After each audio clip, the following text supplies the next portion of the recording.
how to use the MultiMedia Hub with the Phonak DigiMaster, as shown here.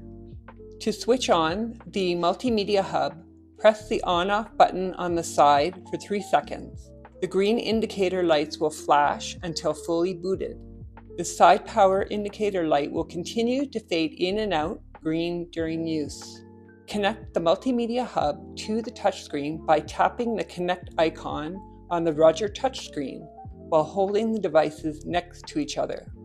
A brief pop-up message will appear on the display. MultiMedia Hub is connected. Connect the MultiMedia Hub to the computer by plugging in the 3.5mm auxiliary cable into the audio output headphone jack. Ensure that headphones are selected under the computer audio output settings. If there is a power outlet by the computer, consider leaving the MultiMedia Hub plugged in and turned on. When playing a video on the computer, continue to wear the touchscreen, as the MultiMedia Hub will not work when the touchscreen is placed flat on a table. If you need to comment on the video, best practice is to pause the video and then speak.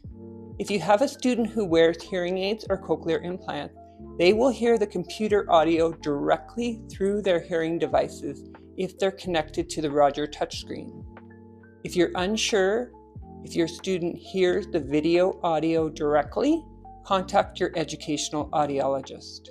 Tip: if the volume of the video needs to be adjusted, see the description section below this video. If you have any questions at all, don't hesitate to contact your educational audiologist. We're happy to help.